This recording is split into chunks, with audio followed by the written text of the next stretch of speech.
Senhor, depois que ela passou, nada mais será do jeito que já foi.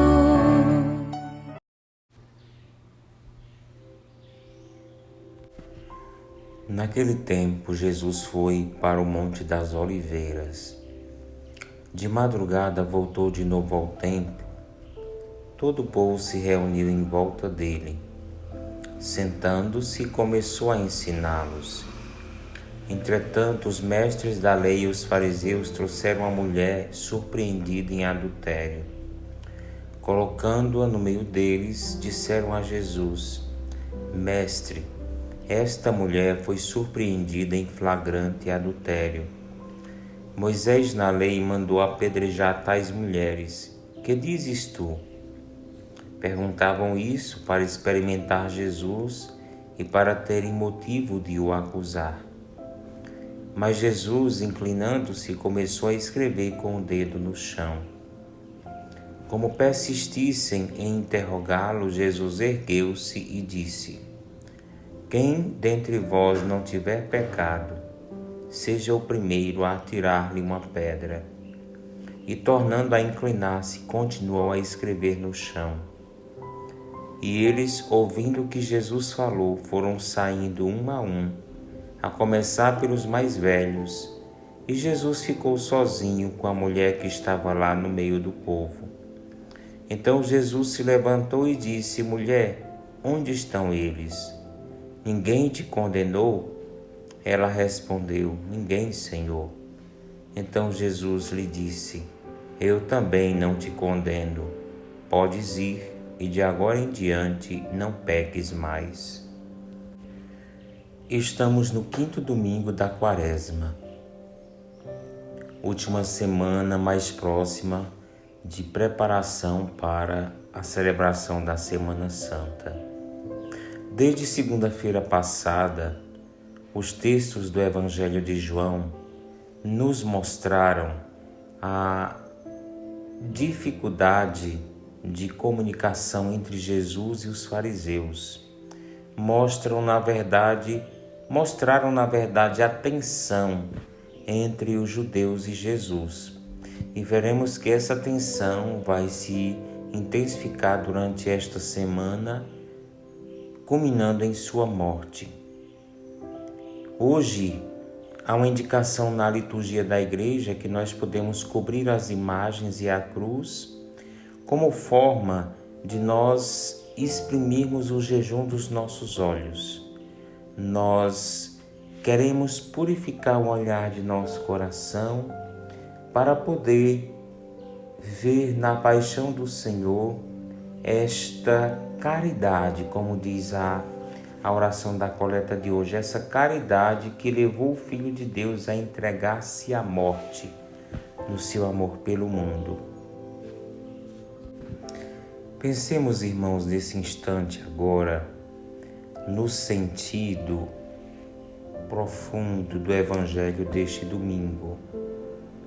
Esta mulher pecadora que foi renovada pelo perdão daquele que é o único que poderia condená-la. Eu não te condeno, podes ir, e de agora em diante não peques mais. Esta mulher diante do Cristo, aquele que é o inocente, aquele que por nós será entregue à morte e que, diga-se de passagem, se entregará livremente por nós.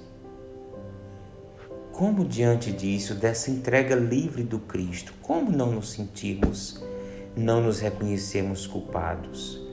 Como a gente não ter vergonha de julgar e de condenar os demais? Ainda mais, como a gente não se sentir amado, acolhido e perdoado por aquele que nos lavou com seu sangue, que nos aliviou com suas dores e que nos revivificou com a sua ressurreição. Afinal, irmãos, quem é essa mulher adúltera? Não seria Israel que se prostituiu? Não somos nós, a igreja, que pecadores traímos o Evangelho? Não somos cada um de nós com nossas infidelidades, com nossas covardias e incoerências? Todos nós pecadores, todos necessitados do perdão, todos perdoados e acolhidos por aquele que não tem pecado. Essa passagem do Evangelho de hoje deve nos lembrar e nos fazer pensar e meditar com o coração cheio do Espírito Santo naquele amor que levou o Senhor a entregar-se à morte pelo mundo, por cada um de nós. E aqui a gente pode se remeter à leitura de Paulo, a esse pensamento tão forte de Paulo, a esse testemunho de amor, de um amor apaixonado que Paulo tem pelo Senhor. Aquilo que ele nos diz hoje na segunda leitura, que considero tudo como perda diante da vantagem suprema que consiste em conhecer a Cristo Jesus, meu Senhor. O que significa mesmo? Poderíamos nos perguntar o que significa mesmo conhecer a Cristo. E Paulo vai deixar muito claro: significa unir-se a Ele, significa participar da sua experiência, significa participar do seu caminho, do seu destino. E Jesus, nosso Senhor, deu esse sentido à vida de Paulo. Por isso que Paulo diz: por ele eu perdi tudo. Considero tudo como lixo para ganhar a Cristo e ser encontrado e ser unido a Ele. Experimentar a força da sua ressurreição, ficar em comunhão com os seus sofrimentos, tornando-me semelhante a Ele na sua morte, para ver se alcança a ressurreição dentre os mortos. Ah, meus irmãos, que palavras fortes, que palavras estupendas. Perder tudo por Cristo. Perder-se em Cristo. Tudo diante de Cristo perde seu valor.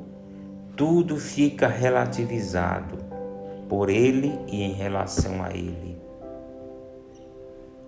Olhando para esse exemplo, essa partilha de Paulo, aprendemos a ter na vida e fazer da vida uma única paixão: estar unido a Cristo no seu sofrimento e na sua ressurreição, completando em nós, em nossa carne, o que falta de suas dores, experimentando já agora, um dia, de modo pleno, o poder vitorioso da sua ressurreição.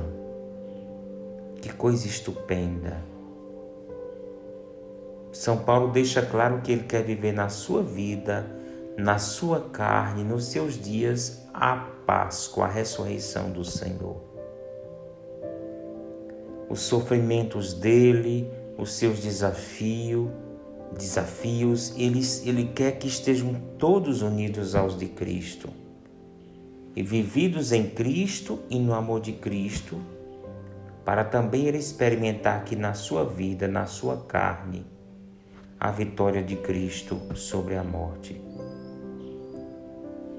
Que palavras fortes de Paulo que nos convidam também a conhecer a Cristo.